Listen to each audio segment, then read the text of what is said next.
اچھا کام کرنے کی توفیق عطا فرما، یا اتنی جرت تمہارے اندر ہے کہ اس کے سامنے کھڑا ہو کے کہے کہ تو غلط ہے، ادھر نہ جایا کر، تو پھر وہ تمہیں بتائے گا کہ وہ غلط ہے کہ نہیں ہے۔ چھپ چھپ کے کسی کی عزت کو اچھال دینا، مجھے بتائیے یہ کون سی مردانگی اور یہ شیر بننے کا جو ہے وہ انداز ہے یا علامت ہے؟ نہ ایسا کیا کریں۔ اس طرح یہ بات حقیقت ہے، عزت جب کسی کی اچھال دی جاتی ہے تو 7 سمندر کے پانی سے بھی وہ دھونا ممکن نہیں ہوتا۔ آپ نے تو اس سے چاہے معافی بھی مانگ لیں، معذرت بھی کر لیں، جس کی بیٹی اس کا مستقبل برباد ہو گیا، لوگوں کے ہاتھ میں کسی کی ناشائستہ ویڈیو لگ جائے، اچھل پڑتے ہیں اور اس کو آگے شیئر کرتے ہیں، دوستوں کو دکھاتے ہیں۔ حیا نہیں آتی کہ میں کسی کی عزت کو اس طرح جو ہے وہ موبائل میں شیئر کر رہا ہوں اور اس کے لیے جو ہے نا وہ تباہی و بربادی کا سامان کر رہا ہوں؟ اگر یہ معاملہ میرے ساتھ پیش آ جائے تو میں کیا کروں گا؟ نہ ایسا کریں۔ ہمارا رب ستار العیوب ہے اور وہ غفار الذنوب بھی ہے۔ یہ بات حقیقت ہے، کوئی بندہ اپنے گناہ سے جب توبہ کر لے، یہ بڑی اہم بات ہے، کوئی بندہ اپنے گناہ سے جب توبہ کر لے اور توبہ کرنے کے بعد بھی کوئی بندہ اس کے اوپر اس گناہ کا الزام لگائے حالانکہ وہ توبہ کر چکا ہے، تو فرمایا اس کی سزا کیا ہے؟ اس وقت تک مرے گا نہیں جب تک خود اس گناہ میں پڑ نہ جائے۔ اس وقت تک مرے گا نہیں جب تک اس گناہ میں پڑ نہ جائے۔ تو اس لیے اگر کسی خطا کار کی خطا کا آپ کو علم، حقیقت میں علم ہو گیا، اس کے لیے دعا کریں۔ اور ہو سکتا ہے کہ جب آپ نے دیکھا تھا وہ خطا کار تھا یا شراب پی رہا تھا یا کچھ بھی خطا کر رہا تھا، ہو سکتا ہے اس کے بعد اللہ نے اس کو توبہ کی توفیق عطا فرما دی اور وہ اپنے اس گناہ سے سچی توبہ کر چکا ہو، تو پھر ہمارے لیے یہ بہت بڑا وبال ہوگا۔ ہاں ایسا ہوتا ہے، بچپن میں کسی کو گناہ کرتے دیکھا، اکٹھے سکول پڑھتے تھے، کالج پڑھتے تھے، یونیورسٹی پڑھتے تھے، کوئی خطا سے آگاہ ہو گئے، اب اس کے بعد میرے دوستو بچھڑے ہوئے بھی 10 سال گزر جاتے ہیں، پھر بھی اس خطا کو بار بار لوگ یاد کراتے ہیں، یا دشمنی ہو گئی، لڑائی ہو گئی، دوست دشمن بن گئے، تو پھر ظرف والا دوست دشمن بن کے بھی عیب اچھالا کرتا نہیں۔ جو خاندانی ہو اور ظرف والا ہو، جس کو اللہ تعالیٰ نے وسیع ظرف عطا کیا ہو، وہ دوستی دشمنی میں بھی کسی وجہ سے بدل جائے تو وہ اس کے عیبوں کو نہیں اچھالے گا، اور جس کا ظرف تنگ ہو، آج دشمنی دوستی دشمنی میں بدلی، کل کو جناب چوک میں بیٹھ جائے گا اور بتائے گا کہ میں اس کی اس بات سے بھی واقف ہوں، یہ تو یہ بھی کرتا تھا، تم نہیں جانتے، یہ بھی کرتا تھا، تم نہیں سمجھتے، اس کو تو اس عادت کی اور اس بری عادت کی بھی لت پڑی ہوئی ہے۔ اس طرح کرنے والا انسان جو ہے وہ صاحب ظرف نہیں ہے۔ اور جو بندہ کسی بھی مسلمان پر الزام لگائے، کسی بھی مسلمان پر بہتان لگائے، بہتان تراشی کرے، تو وہ بندہ مقام ولایت کو نہیں پا سکتا، وہ بندہ کسی اس منزل کو نہیں پا سکتا جو منزل اللہ تعالیٰ کی معرفت کی بنیاد پر ملتی ہے۔ تو معرفت پانا چاہتے ہو تو عیب پوش بن جاؤ، عیب چھپانے والے بن جاؤ، الزام سے خود کو دور کرو اور ہر اس بات سے دور رہو کہ جس کا تمہیں علم تک نہیں ہے اور تم اس کی تحقیقوں میں پڑے ہو۔ جیسا کہ اللہ تعالیٰ قرآن مجید فرقان حمید میں فرماتا ہے وَلَا تَقْفُ مَا لَيْسَ لَكَ بِهِ عِلْمٍ، کہ اس بات میں نہ پڑو جس کا تمہیں علم نہیں ہے۔ یعنی الزام لگا دیتے ہیں، علم نہیں ہوتا، بہتان لگا دیتے ہیں، علم نہیں ہوتا، کسی کے لیے جو ہے وہ عدالت میں گواہی دیتے ہیں جس کا علم نہیں ہوتا۔ رب تعالیٰ نے قرآن میں فرما دیا وَلَا تَقْفُ مَا لَيْسَ لَكَ بِهِ عِلْمٍ، کہ جس بات کا تمہیں علم نہیں ہے اس کے پیچھے مت پڑو جب تم اس کی تنہائی کو جانتے نہیں ہو، اس کی تنہائی پر کلام کیوں کر رہے ہو، جب تم اس کی تجارت کے بیک گراؤنڈ کو جانتے نہیں ہو، اس کی تجارت کے نقائص کو کیوں بیان کر رہے ہو، جب تم اس کی رشوت रिश्वत लेने देने को जानते नहीं हो तो फिर उसको रिश्वतखोर क्यों कह रहे हो? जब तुम किसी इंसान के जिना होने को आंखों से देखा नहीं है तो उसको जानी क्यों कह रहे हो? जब तुमने किसी बंदे को चोरी करते देखा नहीं है तो उसको चोर क्यों कह रहे हो? जब तुमने किसी को जुल्म करते देखा नहीं है तो उसको जालिम क्यों कह रहे हो? जब तुमने किसी बंदे को भी जो है बुराई में अपनी आंख से देखा नहीं है तो उसको बुरा क्यों कह रहे हो? अल्लाह कहता है वला तकफू मा लैसा लका बिही इल्म, जिस बात का तुम्हें इल्म नहीं है उस बात के करीब मत जाओ। इन्न समा, अब यहां पर ला तकफू मा लैसा लका बिही इल्म, अब इसके अंदर आप देख लें हर शोबे के लोग इसमें इन्वॉल्व हैं, हर शोबे के लोग। आप नात खां, बयान करने वाले, तिलावत करने वाले, ये भी इसी तरह एक दूसरे के ऊपर इल्जाम लगाते हैं।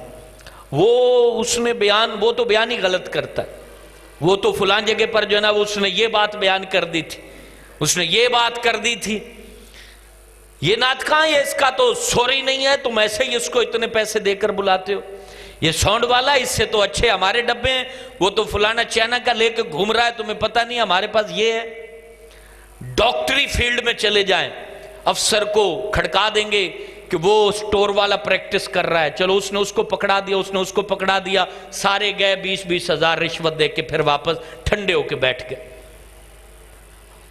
दुकानदार गाहक को, हाँ फलाने से कपड़ा तुमने खरीद लिया 50 हजार का, तुम्हें पता नहीं है वो तो 2 नंबर कपड़ा रखता है, फलाना आदमी ये 2 नंबर माल रखता है, फलां ये करता है वो करता है। मुझे बता दीजिए इस दौर में कौन सा हमारा शोबा है जिसमें उसके पेटी भरा जो है ना उसकी गीबत, इल्जाम, तान ना लगाते हो और उसकी टांगे ना खींचते हो और फिर सारे कहते हैं अल्लाह रहमत फरमाए, अल्लाह करम करे। ये हमारे प्यारे नबी अलैहिस्सलाम ने तो फरमा दिया कि ये अमल बोहतान तराशी और इल्जाम लगाने वाला हलाकत में डाल देता है, रहमत से दूर कर देता है, तबाही मुकद्दर बना देता है। तो जब हमारा हर शोबा इस चक्कर में पड़ा हुआ है, एक दूसरे की इज्जत की चादर उतारने पर लगा हुआ है, तो फिर हमारे घरों में खैर कैसे आएगी? रिश्ते होते हैं तो रिश्तों के अंदर इतने इल्जाम लगते हैं कि तुम हमें अपनी बेटी का रिश्ते दो, फलाना तो उसका तो बेटा ये करता है वो करता है, वो खराब है वो खराब है वो खराब है। हर बंदा एक दूसरे को खराब करार दे चुका है। हर बंदे ने एक अपने साथ वाले पड़ोसी को, रिश्तेदार को, भाई को, चचा मामा दादा किसी को छोड़ा नहीं है। जब सब एक दूसरे को खराब करार दे चुके हैं तो मुझे बताइए मेरे दोस्तों, फिर रब की रहमतें किस उम्मीद पर मांगी जा रही हैं? मत इल्जाम लगाएं, मत बोहतान लगाएं। आपका रिज्क अल्लाह ताला के दस्ते कुदरत में है, आपकी इज्जत अल्लाह के दस्ते कुदरत में है। आपके ऊपर जो करम करना है वो अल्लाह ने करना है, किसी मुखालिफ ने नहीं करना है। आपको पता लग भी जाए ना कि फलाना बंदा, फलाना दुकानदार, फलां आदमी आपके बारे में ये बात कर रहा है और वो आप पर ये इल्जाम लगाता है, तो आप आगे से एक बात कह दें कि अल्लाह उसका भला करे, अल्लाह उसका भला करे। हम हजरत निजामुद्दीन औलिया को मानने वाले हैं। वो अजीम बुजुर्ग कैसे थे, किसी ने आके कह दिया कि हुजूर और फलाना जड़ा रहना ना अपने महल्ले दिल्ली में, वो आपके बड़े इल्जाम लगाता है कि आप गलत हो, ये हो वो हो। आपने क्या किया? कहा कि बर्तन ले आओ, बर्तन मंगाया और फरमाया कि लंगर नाल भर दो, भर दिया। गुलाम को कहा कि जा उसके घर में ये लंगर दे के आ, और फिर ड्यूटी लगा दी कि रोजाना ये जो मुझे गालियां देता है, इल्जाम लगाता है, बहुतान तराशी करता है, रोजाना तुम्हारा काम है कि उन्होंने सुबह शाम रोटी पहुंचाया करो। उस बीवी ने बेइज्जती की थी, तेन शर्म नहीं आती? वो बाबा रोजाना लंगर भेजता, तू उन्हें गालियां कटना है? अल्लाह अकबर। कई होते हैं ऐसे, उसी का खाते हैं, उसी के इज्जत पर जो है ना वो हर्फ लाते हैं। ऐसे लोग हैं, ऐसे बरादरियों में भी होते हैं। आप जिसकी मदद करें वही आपकी इज्जत को जो है ना वो चाकू मारने के लिए कोशिश करेगा और फाड़ के रख देगा आपका खर का इज्जत। और उस वक्त हया नहीं आती, गैरत नहीं आती कि मैं जिस बाबे के लिए या जिस बरादरी के फलां बंदे के लिए यहां पर बात कर रहा हूं, यही तो है कि जिसने मेरी बेटी के जहेज में फलां सामान भी दिया था और मेरी बेटी के सर पर हाथ भी फेरा था।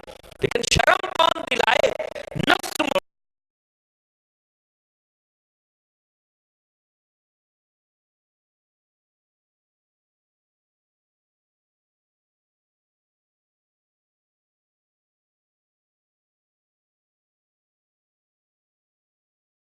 देते हो, आके माफ़ी मांगी कि बाबा जी माफ़ कर दो, मैं तुहाडे ते बड़े इल्ज़ाम लगाए, बहुतान बांधे और आपके लिए जो है ना मैंने न जाने क्या क्या हर्फ बोले, तो आप फरमाते हैं बेटा कोई बात नहीं, मसला नहीं है, आपने बोला तो मैंने तुम्हें माफ़ कर दिया।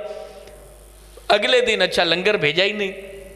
फिर आया कि बाबा जी पहले गालियां देता था, बहुतान लगाता था, लंगर भेजते थे और लंगर ही नहीं भेजा, खाना नहीं आया।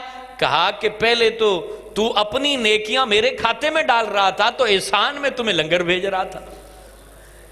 क्योंकि ये बात हकीकत है, इल्जाम तराश, बहुतान बाज और किसी की इज्जत को उछालने वाला वो बदबख्त है कि उसकी नेकियां उस बंदे के खाते में डाली जाती हैं जिस पर इल्जाम लगाता है।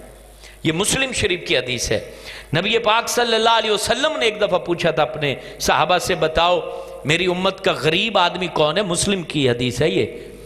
तो नबी पाक सल्लल्लाहु अलैहि वसल्लम ने अर्ज किया, हुजूर हम तो यही समझते हैं कि गरीब वो है जिसके पास रुपया पैसा कम होता है, जमीन जायदाद कम होती है, नहीं होती है, वो गरीब होता है। तो नबी पाक ने फरमाया ऐसा नहीं है। जो लोग समझते हैं कि गरीब कौन है, जिसके पास माल कम हो वो गरीब है, फरमाया गरीब हकीकत में वो है क़यामत के दिन जब उसको अल्लाह के अर्श के सामने लाया जाएगा तो उसके साथ पहाड़ों की मिसल नेकियां होंगी। किनियां नेकियां? पहाड़ों की मिसल नेकियां होंगी। उसने बड़े नेक अमल किए हुए होंगे, लेकिन इतने में उसने किसी का माल दबाया होगा, किसी को गाली दी होगी, किसी की इज्जत उछाली होगी, तो वो अल्लाह की अदालत में केस दायर कर देंगे कि या अल्लाह इस बंदे ने हमारा पैसा दबा लिया, माल दबा लिया, हमारी फलां चीज दबा ली, या हम पर इल्जाम लगाया, बहुतान लगाया, झूठ बोला। तो अल्लाह ताला हर एक को उसके उस जो तकलीफ उसने दी थी उसके बराबर नेकियां बीच में से देता जाएगा, यहां तक कि उसके नामा या माल में एक जर्रा भी बाकी नहीं रहेगा। और फिर दावा करने वाले खत्म नहीं होंगे तो अल्लाह फरमाएगा कि अब इनके गुनाह इसके सर पर लाद दिए जाएं। तो ये अल्लाह के प्यारे नबी हज़रत मोहम्मद रसूलुल्लाह सल्लल्लाहु अलैहि वसल्लम का फरमाने आली शान है जो आपके सामने मैंने पेश किया है। इसलिए दोस्तों किसी पर इल्ज़ाम मत लगाओ, बहुतान मत लगाओ, ना ही बहुतान सुनो ना इल्ज़ाम सुनो, क्योंकि अल्लाह ने कहा है इन्न समा वल बसरा वल फुआदा कुल्लु उलाइका कान अनहु मसऊला, कि ये जो कान है, इन समा बेशक कान, वल बसरा आंख, वल फुआद और ये दिल, कुल्लु उलाइका कान अनहु मसऊला, इन सब से सवाल किया जाना है। सवाल किया जाना है कि तुमने ये बात कर दी, सरे बाजार कर दी, सरे राह कर दी, मोबाइल फोन पर कर दी, बता तुमने अपनी आंखों से देखा था। अब ये देखे ना, जिना का बहुतान इस दौर में बड़ा आम हो गया है, बड़ा आम होगा। गर्चे ये बदकारी भी फैली है लेकिन इल्जाम भी बड़ा आम हुआ है।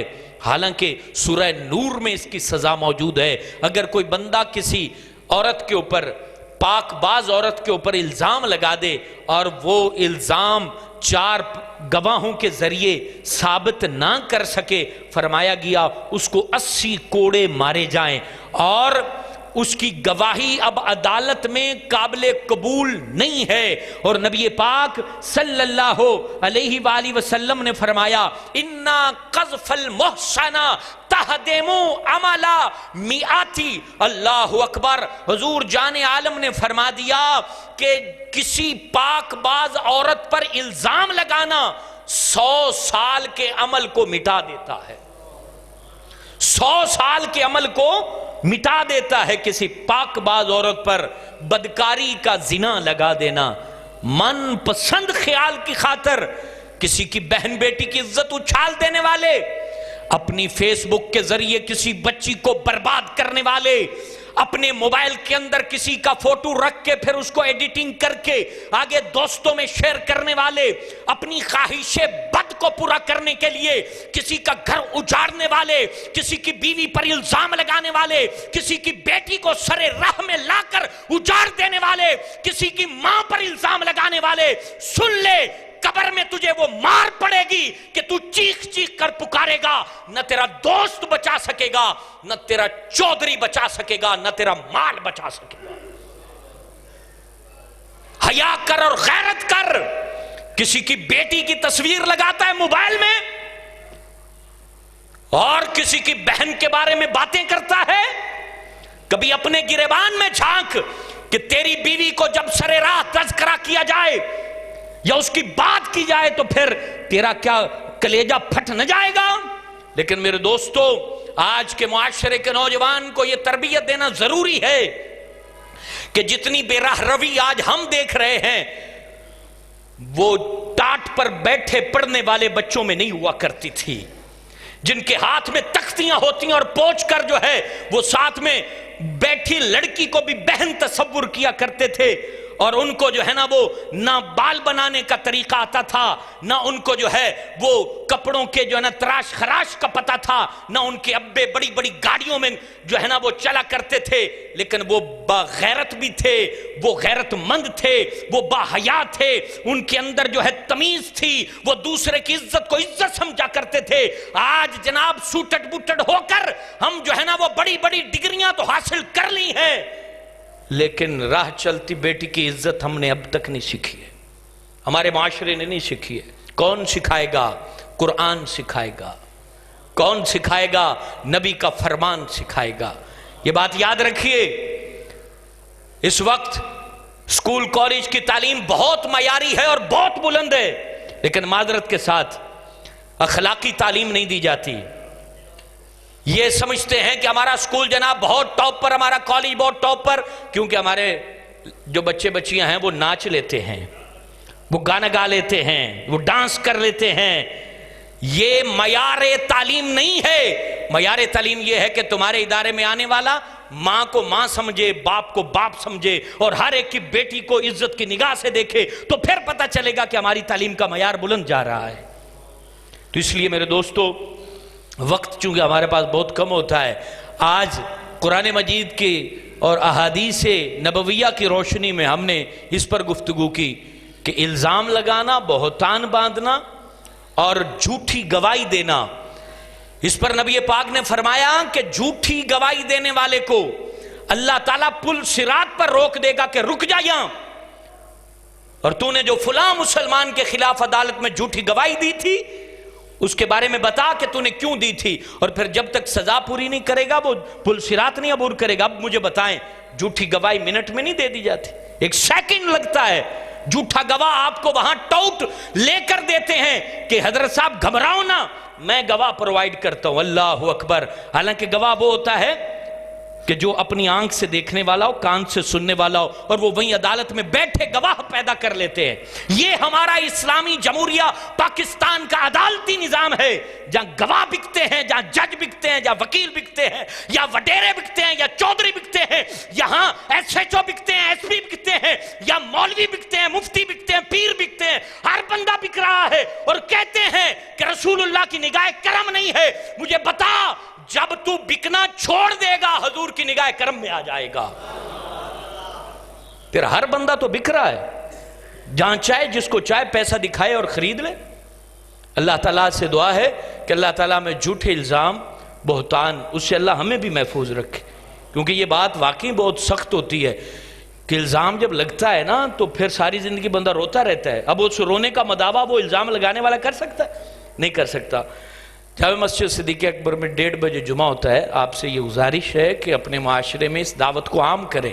دور دور تک جہاں جہاں سے بھی افراد آتے ہیں ان کو دعوت دیں کہ وہ اس مسجد میں جمعہ پڑھیں، کہ یہ ہمارا ایک کلاس روم ہوتا ہے اور ہم اس پر جو بات سمجھتے ہیں کہ یہ معاشرے کو ضرورت ہے اس کو ہم ہائی لائٹ کرتے ہیں. اور اس کے لیے ہم جو ہے نا وہ نہیں ضروری سمجھتے کہ کوئی اس کو اچھا سمجھے گا یا برا سمجھے گا، کیونکہ دوائی کڑوی ہوتی ہے اور کڑوی چیز جو ہے نا وہ مریض برا سمجھ رہا ہو تو ڈاکٹر کی ذمہ داری تو اس کو دے، اس سے واپس نہ پھیرے. ہم نے ہائی لائٹ کرنا ہی ہماری ذمہ داری ہے. اس مسجد کی رونق کو دوبالا کریں.